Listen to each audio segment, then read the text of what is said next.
اعوذ باللہ من الشیطان الرجیم بسم اللہ الرحمن الرحیم الحمد للہ رب العالمین الرحمن الرحیم والصلاة والسلام علی سید الانبیاء والمرسلین امام المتقین خاتم النبیین سیدنا و مولانا محمد وعلی آلہ و اصحابہ اجمعین۔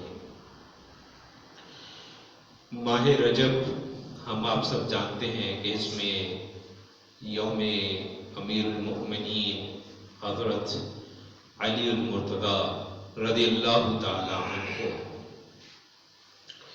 اس لیے مناسب ہے کہ آج ہم آپ کے مناقب میں کچھ گفتگو کریں، اور ممکن ہے کہ ہم آپ کے مناقب میں آج مکمل گفتگو نہ کر سکیں تو کچھ گفتگو اگلے ہفتے کے لیے بھی اٹھا رکھیں۔ ہم نے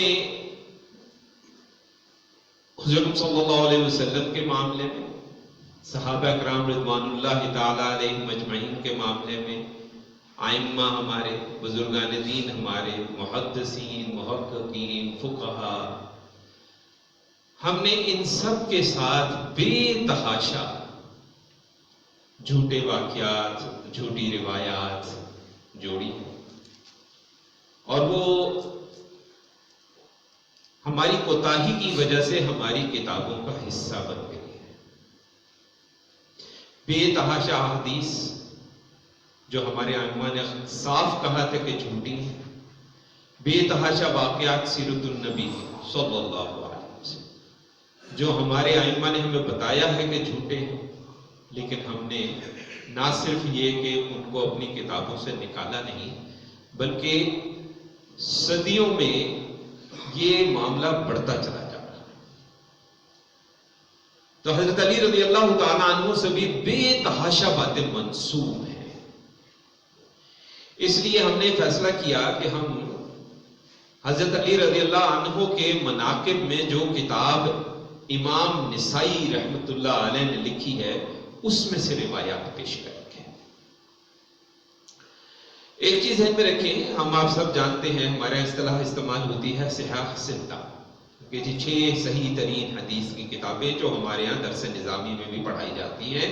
ایک تو ذہن میں رکھیں کہ عوام کو یہ کہا جاتا ہے صحاح ستہ، ٹھیک ہے، لیکن بہرحال ہم بار بار عرض کر چکے ہیں کہ یہ صحاح ستہ نہیں ہے، اصل میں یہ کتب ستہ ہیں، اور اس میں سے 2 کتابیں جو ہیں وہ صحاح ہیں اور 4 کتابیں جو ہیں وہ سنن ہیں، سنن ابو داؤد، اور جو صحاح ہیں وہ بخاری اور مسلم ہیں۔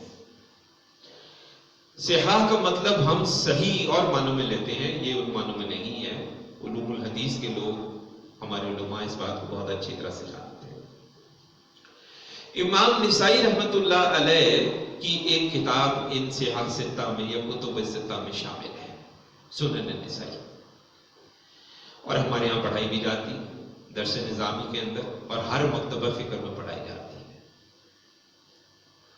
اب یہ جو کتاب ہے، یہ کتاب آپ کی شہادت کی وجہ بھی بنی۔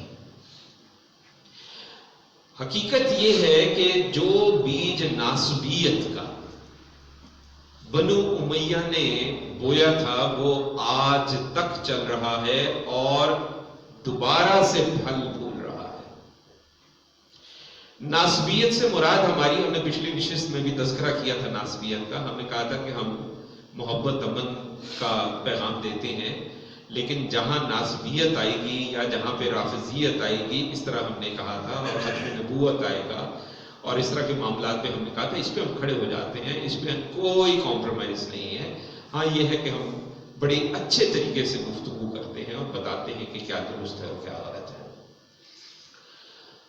تو امام نسائی رحمۃ اللہ علیہ نے ایک کام کیا کہ کتاب لکھنے کے بعد انہوں نے فیصلہ یہ کیا کہ دمشق کی جامعہ مسجد میں اس کو پڑھ کر سنائے، اور دمشق اس وقت گڑھ تھا بنو امیہ کا اور گڑھ تھا ناسبیت کا۔ بنو امیہ یہ وہ لوگ تھے جنہوں نے، اللہ معاف کرے، استغفر اللہ استغفر اللہ، مسجد میں منبر پر حضرت علی رضی اللہ عنہ کے خلاف بد کلامی کروائی، ہر جمعے کے خطبے میں، یہ نہیں کہ کوئی ایک موقع، ہر جمعے کے خطبے میں انہوں نے بد کلامی کرائی. یہ وہ لوگ ہیں، ان کے اگر کوئی اچھے کارنامے ہیں تو ان کارناموں کو سامنے رکھ کر، اصل بات سے چونکہ ہماری عوام واقف نہیں ہے اور ہم نے اپنی عوام کو اصل تاریخ اسلام جو ہے بعد از وصال نبی صلی اللہ علیہ وسلم اس سے دور رکھا ہے، لا علم رکھا ہے، وہ پتہ نہیں چلنے دیا کہ کیا ہوا. اور ہم نے ہمیشہ بڑے زبردست قسم کے جو ہیں وہ نغمے گائے ہیں کہ جناب ہم تو یہ تھے اور ہم تو یہ تھے. ہم بہت کچھ ہم نے ایسا کیا ہے جس پہ بڑے بڑے ظالم اور جابر وہ بھی شاید شرمندہ ہو جائے. اب یہ چیز ذہن میں رکھیں کہ آپ نے جب وہاں پہ یہ فیصلہ کیا کہ دمشق کی جامع مسجد میں پڑھ کر سنائیں تاکہ جو بنو امیہ کی سلطنت کی وجہ سے ناسبیت عوام میں بہت زیادہ پھیل رہی ہے اس کی اصلاح ہو جائے. اب پورا واقعہ ہم یہ بیان نہیں کریں گے، اس کی وجہ یہ کہ اگر ہم نے پورا بیان واقعہ کر دیا ہمارے یہاں ایک اور بھی بڑا سیریس مسئلہ ہے. مسئلہ ہمارا یہ ہے کہ اگر کسی نے کچھ لکھا ہے اس کو غلط کہنے کی ہمیں ضرورت نہیں ہوتی، لیکن اس میں سے کچھ کوئی پڑھ کے سنا دے تو اس کو ہم گستاخ بنا دیتے ہیں. بھئی اگر اس کو پڑھنے والا گستاخ ہے تو وہ اگر کسی کتاب میں سے کوئی چیز نکال کے آپ کو دکھا رہا ہے اور وہ کتاب کسی مستند عالم کی لکھی ہوئی ہے تو آپ زیادہ سے زیادہ یہ کہہ سکتے ہیں کہ اس سے کوتاہی ہو گئی ہے، اس سے غلطی ہو گئی ہے، اس کو غلط فہمی ہو گئی ہے. لیکن اس پہ اس بندے کا کیا قصور ہے جس نے اس کتاب میں سے کچھ پڑھ کے سنا دیا ہے اور آپ اس پڑھنے والے کو گستاخ کہہ رہے ہیں، اور جس کی کتاب میں لکھا ہوا اس کو امام بھی کہتے ہیں اور رحمت اللہ علیہ بھی کہتے ہیں. یہ عجیب رویہ ہے ہمارا. اسی لیے ہم اصل واقعہ پورا بیانیہ نہیں کریں گے کہ ہم نے اگر اصل واقعہ بیان کر دیا تو یہاں پہ 10,000 فتوے ہمارے خلاف بھی لگ جائیں گے. کوئی یہ نہیں سوچے گا کہ ہم نے یہ کہاں سے پڑھ کے سنا ہے. بہرحال اس بات پہ جھگڑا ہو گیا اور آپ کو بہت مارا گیا، اتنا زیادہ زد و کوب کیا گیا اور پھر آپ کو بہت شدید قسم کی چوٹیں لاتوں کے درمیان میں لگائی گئی، جس کی وجہ سے آپ اتنا زیادہ اذیت، تکلیف اور زخمی حالت میں تھے کہ اسی وجہ سے پھر آپ شہید ہو گئے. اور پہلے آپ نے کہا کہ مجھے مکہ مکرمہ لے جاؤ. کہا جاتا ہے کہ مکہ مکرمہ آپ کو لے جایا گیا اور صفا اور مروہ کی پہاڑیوں کے درمیان آپ کو دفن کیا گیا.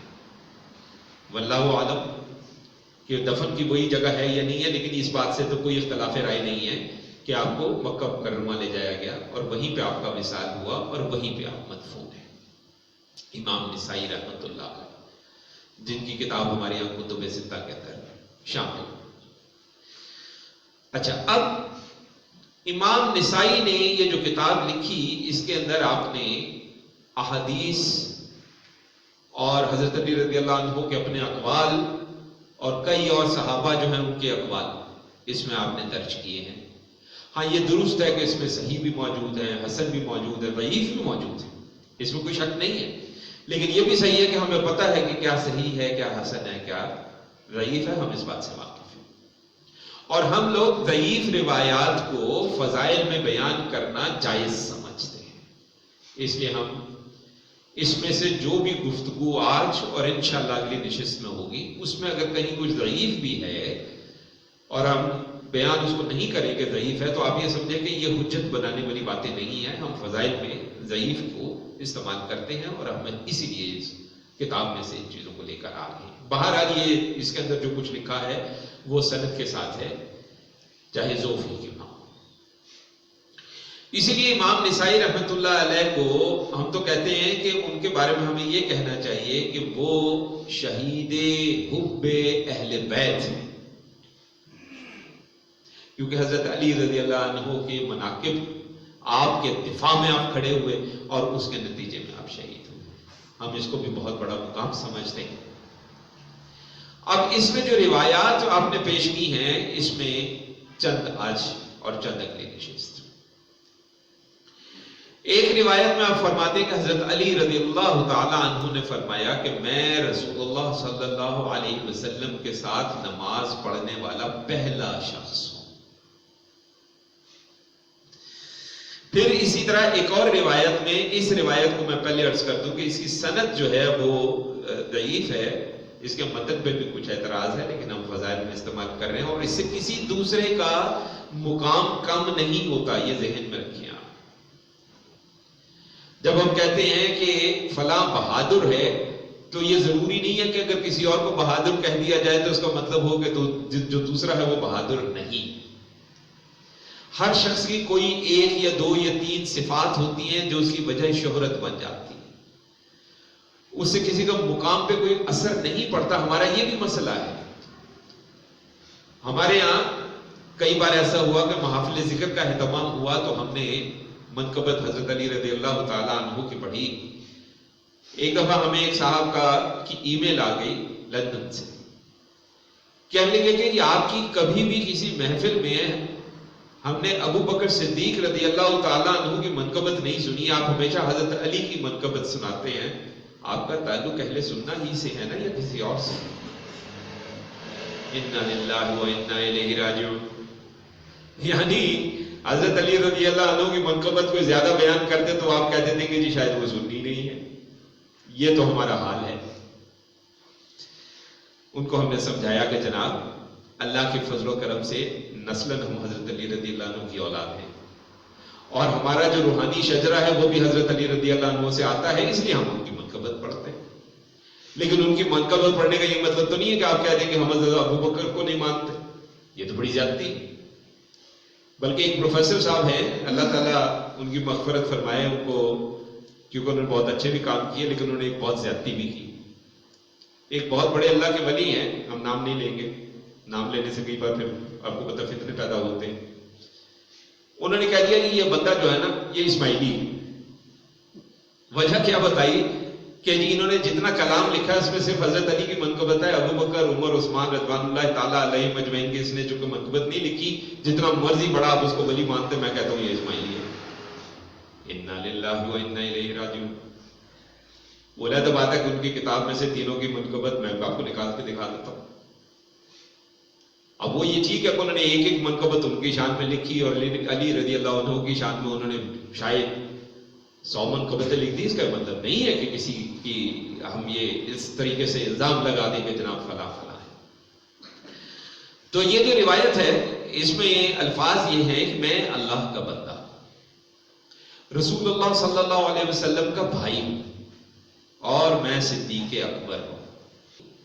اب صدیق اکبر چونکہ آگے اب ہمارے فوراً لوگ کیا کہیں گے، صدیق اکبر تو حضرت ابو بکر صدیق رضی اللہ عنہ ہیں، تو یہ ذہن میں رکھیں۔ جیسے حضرت جو سیف اللہ لقب ہے، دیکھیں سیف اللہ لقب ضرور ہے لیکن جو الفاظ آئے ہیں سیرت میں وہ یہ نہیں آئے سیف اللہ، وہ آئے ہیں سیف من سیوف اللہ۔ تو کسی ایک کی وجہ شہرت ایک ہے، اگر ایک سچا ہے تو اس کا یہ مطلب نہیں کہ خدا نہ خواستہ باقی سچے نہیں، تو اس کو غلط معنوں میں کچھ لوگ لے لیتے ہیں۔ پچھلے دنوں ایک پوسٹ ہماری نظر سے گزری، ان کا کہ حضرت علی نے کہا میں صدیق اکبر ہوں اور کوئی صدیق اکبر نہیں ہو سکتا۔ یہ بات غلط ہے، ہم اس بات کو تسلیم نہیں کرتے۔ تو کہتے ہیں کہ میں لوگوں سے 7 سال پہلے ایمان لایا، پھر اللہ تعالیٰ کی عبادت کی ہوں میں نے اس امت کے ہر فرد کی عبادت سے 9 سال پہلے۔ اب اس میں پھر بحث شروع ہو جاتی ہے کہ ایک روایت موجود ہے کہ حضرت علی رضی اللہ تعالیٰ عنہ نے حضرت خدیجہ رضی اللہ تعالیٰ عنہ کو دیکھا عبادت کرتے، انہوں نے پوچھا کہ آپ کیا کر رہی ہیں، اس طرح کی روایت ہے۔ پھر وہ فوراً کہتے کہ نہ، پھر اس کا مطلب یہ ہوا کہ آپ حضرت خدیجہ کے معاملے میں کہہ رہے ہیں کہ وہ روایت غلط ہے۔ دیکھیے ہر چیز کا ایک سیاق و سباق ہوتا ہے، اس کا ایک پس منظر ہوتا ہے، ہم لوگ جب پس منظر سے ہٹتے ہیں تب کام خراب ہوتا ہے۔ اب ہماری کتابوں میں چونکہ پس منظر اکثر نہیں موجود ہوتا تو غلط فہمی پیدا ہوتی ہے۔ اسی طرح ہے کہ حضرت علی رضی اللہ تعالی عنہ نے حضرت خدیجہ الکبریٰ رضی اللہ تعالی عنہا کے بعد سب سے پہلے اسلام قبول کیا۔ کہ جب حضور صلی اللہ علیہ وسلم تشریف لائے تھے ہیرا سے، اور اس وقت ان کی طبیعت جو ہے وہ تھوڑی سی، چونکہ پہلی دفعہ جب وہی آئی تو آپ کی کیفیت جو تھی وہ ذرا تھوڑی سی سخت تھی، تو اس وقت آپ بے ایمان فوری طور پہ کون لایا؟ حضرت خدیجہ رضی اللہ تعالیٰ عنہا لائی. باقی بعد میں ماں باہر ہوگی. اس سے خدا نہ خواستہ پھر وہی بات ہے، نہ علی کے مقام پہ کوئی فرق پڑتا ہے نہ حضرت خدیجہ کے مقام پہ پڑتا ہے رضوان اللہ تعالیٰ علیہم اجمعین.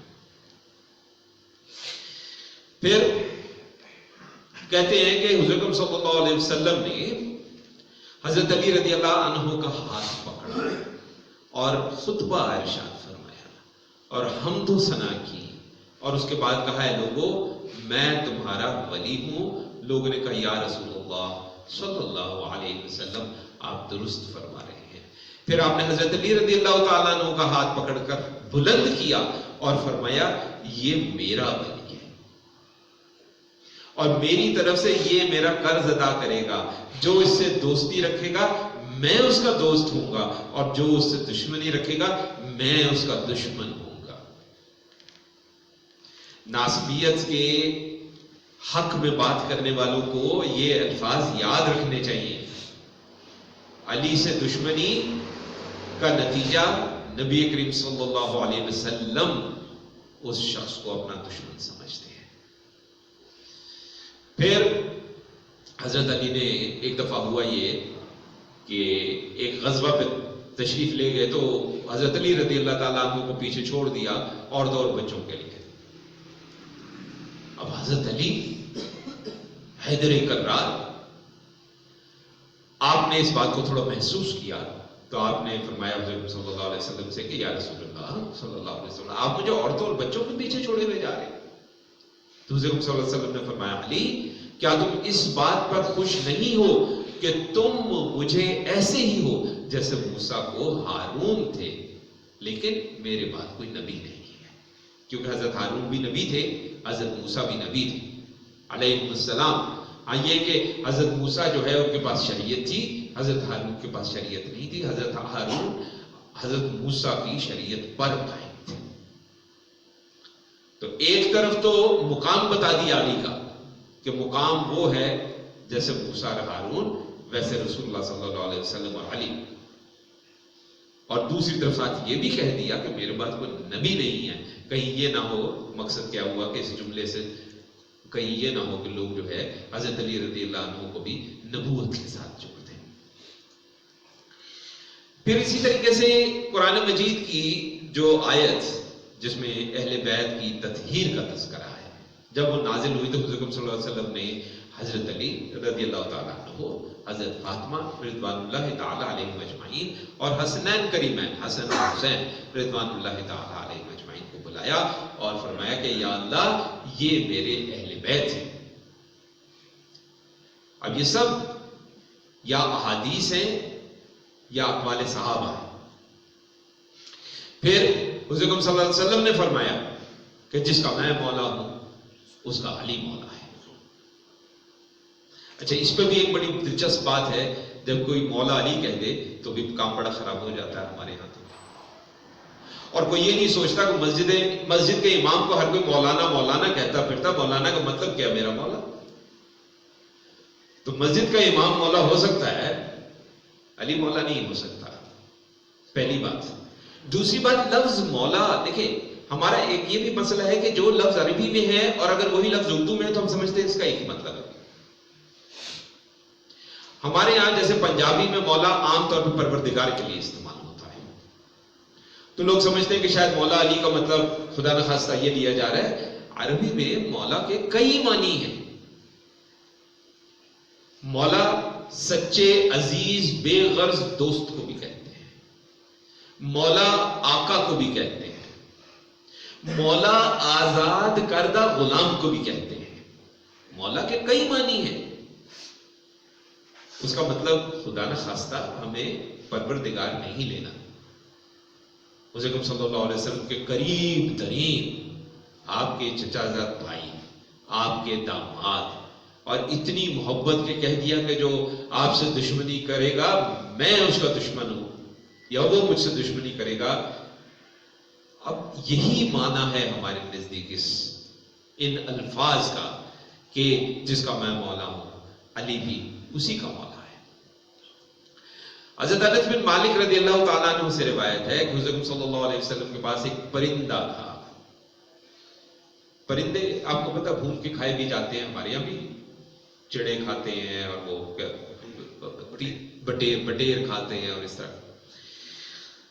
تو آپ نے فرمایا کہ یا اللہ، تجھے اپنی مخلوق میں سے جو شخص سب سے زیادہ محبوب ہے اسے میرے پاس بھیج دے تاکہ وہ میرے ساتھ اس پرندے کا گوشت کھائے۔ ابو بکر صدیق رضی اللہ تعالیٰ عنہ جب تشریف لائے تو آپ نے ان کو واپس کر دیا۔ عمر رضی اللہ تعالیٰ عنہ تشریف لائے، آپ نے واپس کر دیا۔ حضرت علی تشریف لائے، آپ نے ان کو اپنے پاس بٹھا دیا اور آنے کی اجازت دے دی۔ میں آپ کو حوالہ پہلے ہم نے دے دیے ہیں، کوئی غلط فہمی نہ رہے کہ کہاں سے آ رہا ہے۔ امام نسائی رحمۃ اللہ علیہ کی کتاب ہے اور ہمارے یہاں خصائص علی کے نام سے مشہور ہے۔ پھر اسی طریقے سے ایک صحابی فرماتے ہیں کہ انہوں نے حضرت علی رضی اللہ تعالیٰ عنہ سے فرمایا کہ وہ اس وقت ان کے ساتھ ساتھ چل رہے تھے، لوگ جو ہے آپ کی باتوں کو تعجب کی نظر سے دیکھتے ہیں، آپ موسم سرما میں 2 چادریں صرف لے کر پھرتے ہیں۔ آپ نے فرمایا کہ کیا تو خیبر میں میرے ساتھ نہیں تھا؟ انہوں نے کہا کہ میں آپ کے ساتھ تھا۔ تو حضرت علی رضی اللہ تعالیٰ عنہ نے فرمایا کہ رسول اللہ صلی اللہ علیہ وسلم کو نے حضرت ابو بکر صدیق رضی اللہ عنہ کو خیبر کی فتح کے لیے جھنڈا دے کر بھیجا تھا۔ اب پوری بات لوگ نہیں بتاتے، وہ فتح کیے بغیر واپس آ گئے۔ پھر عمر رضی اللہ تعالیٰ عنہ کو جھنڈا دے کر بھیجا، وہ بھی فتح کے بغیر واپس آ گئے۔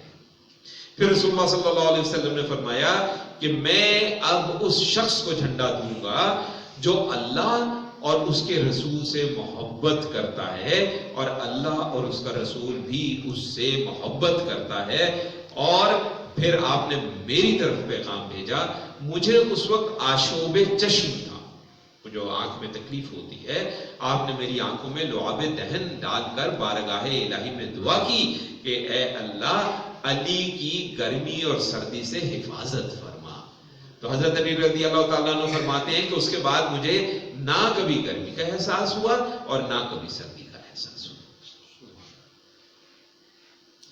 اسی طرح ایک رواج تھا عرب میں کہ آپ میں سے جن لوگوں نے سیرت النبی کا چاہے مختصر سا مطالعہ کیا ہے یا اسکول کے اندر اسلامیات کی کتابوں میں آپ نے پڑھا ہے، آپ نے اس میں بھی دیکھا ہوگا کہ جب جنگ ہو رہی ہوتی تھی تو عام طور پہ پہلے ایک شخص باہر نکل کے دوسری طرف کے ایک شخص کو دعوت دیتا تھا لڑنے کے لیے، وہ ایک اکیلے لڑتے تھے۔ اس طریقے سے کئی بار 3 4 5 دفعہ ایسا ہوتا تھا، پھر کہیں جا کے اصل لڑائی شروع ہوتی تھی۔ تو خیبر پہ جب حضرت صلی اللہ علیہ وسلم نے حضرت علی رضی اللہ تعالیٰ عنہ کو بھیج دیا تو وہاں پہ پھر دیکھا کہ مرہب وہ تھا جس کو کوئی مار نہیں پایا تھا، جو بھی گیا وہ شہید ہوا۔ مرہب جو ہے وہ اشعار پڑھ رہا تھا۔ یہ لوگ رجزیہ اشعار پڑھا کرتے تھے، جہادی قسم کے جنگ و جدل کے اشتہار پڑھا کرتے تھے، جس میں وہ اپنی بڑائی بیان کرتے تھے، اپنے قبیلے کی بڑائی بیان کرتے تھے، اپنے علاقے کی بڑائی بیان کرتے تھے، اپنے بہادر ہونے کے دعوے کرتے تھے۔ اس قسم کے معاملات ہوتے تھے۔ تو اس نے جو اشعار پڑھے اس کا مطلب یہ تھا کہ خیبر جانتا ہے کہ میں مرہب ہوں اور میں ہتھیار بند ہوں اور میں ایک تجربہ کار بہادر ہوں۔ جب شیر میری طرف آتے ہیں تو غضبناک ہو کر کبھی نیزہ زنی کرتا ہوں اور کبھی شمشیر زنی کرتا ہوں۔ تو حضرت علی رضی اللہ تعالیٰ عنہ سے مرہب کی 2 جھڑپیں ہوئی، آپ نے اس کی کھوپڑی پر تلوار اس طرح ماری کہ اس کے سر کے پار ہو گئی۔ سب اہل لشکر نے آپ کی تلوار کی ضرب کی آواز سنی۔ اللہ اکبر۔ حضرت علی رضی اللہ تعالیٰ عنہ کے لشکر کے آخری آدمی کو بھی لکھتے ہیں امام نسائی کہ آخری آدمی کو بھی اونگ بھی نہیں آئی تھی کہ فتح کی خبر آ گئی۔ یہ حضرت علی رضی اللہ تعالیٰ عنہ کے مناقب ہیں۔ حضرت عمر بن الخطاب رضی اللہ تعالیٰ عنہ فرماتے ہیں کہ میں نے اس دن کے سوا کبھی امارت کو پسند نہیں کیا۔ حضرت امام حسن رضی اللہ تعالیٰ عنہ سیاہ امامہ باندھ کے تشریف لائے۔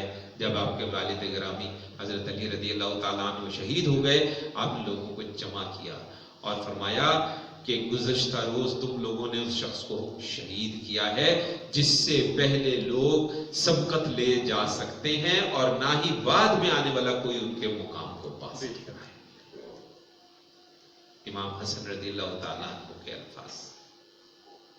پھر آپ نے کہا رسول اللہ صلی اللہ علیہ وسلم نے اس شخص کے بارے میں کہا تھا کہ کل میں اس شخص کو جھنڈا دوں گا جو اللہ تعالیٰ سے اور اس کے رسول صلی اللہ علیہ وسلم سے محبت کرتا ہے، اور اللہ تعالیٰ اور اس کا رسول صلی اللہ علیہ وسلم بھی اس سے محبت کرتے ہیں۔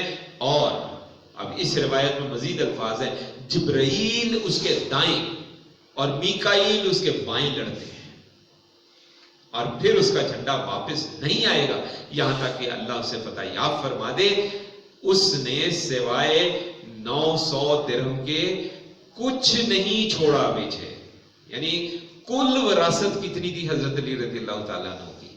صرف 900 درہم و دینار، اور وہ بھی انہوں نے ان کے عیال نے عطیے سے لیے تھے۔ آپ کا ارادہ تھا کہ آپ ان سے اپنے گھر والوں کے لیے خادم خرید لیں گے۔ پوچھا کہ تم میں کون ہے جو مجھ سے دنیا اور آخرت میں محبت کرتا ہے؟ حضرت علی رضی اللہ عنہ آپ کے پاس بیٹھے ہوئے تھے، انہوں نے عرض کیا کہ میں آپ سے دنیا اور آخرت میں محبت کرتا ہوں۔ پھر حضور صلی اللہ علیہ وسلم نے حضرت علی کو جب روانہ کیا، ایک موقع تھا جس میں سورۃ توبہ لکھ کر بھیجی تھی حضور صلی اللہ علیہ وسلم نے۔ پہلے حضرت ابوبکر صدیق رضی اللہ تعالیٰ عنہ کو لکھوا کے انہوں نے بھیجی، اور اس کے بعد حضرت علی رضی اللہ عنہ کو پیچھے بھیجا۔ حضرت علی رضی اللہ عنہ نے آپ سے سورۃ توبہ لے لی، اور حضور صلی اللہ علیہ وسلم نے فرمایا کہ اب صرف وہی شخص لے جا سکتا ہے جو مجھ سے ہے اور میں اس سے۔ تو حضرت علی رضی اللہ تعالیٰ عنہ کے مناقب بے شمار ہیں، وہ مناقب جو مستند لوگوں نے لکھے ہیں، وہ نہیں جو ہم ادھر ادھر ممبروں سے اس پہ سنتے ہیں، اور وہ نہیں جو ہمارے ائمہ کی کتابوں میں نہ جانے کہاں سے آ گئے ہیں۔ یہ اپنے امام نسائی رحمۃ اللہ علیہ کی جو کتاب ہے، جو حضرت علی رضی اللہ تعالیٰ عنہ کے مناقب میں آپ نے لکھی ہے، جس کی وجہ سے آپ شہید کیے گئے، اس کتاب میں سے کچھ روایات ہم نے آج پیش کی ہیں۔ انشاءاللہ اللہ کے دیے اذن و توفیق سے مزید کچھ روایات اگلی نشست میں انشاءاللہ آپ کے گوش گزار کریں گے۔ اللہ تعالیٰ ہمیں ناسبیت سے بھی بچائے، رافضیت سے بھی بچائے، ختم نبوت پہ بھی قائم رکھے، توحید پر، ایمان پر، رسالت پر ہمیں قائم رکھے، اور نبی کریم صلی اللہ علیہ وسلم کی جو خصائص ہیں ان خصائص کے مطابق اپنی زندگی کو ڈھالنے کی ہمیں توفیق دے، عزت دے، آمین۔ وصلی اللہ علی خیر خلقہ سیدنا و مولانا محمد وعلی آلہ و اصحابہ اجمعین برحمتک یا ارحم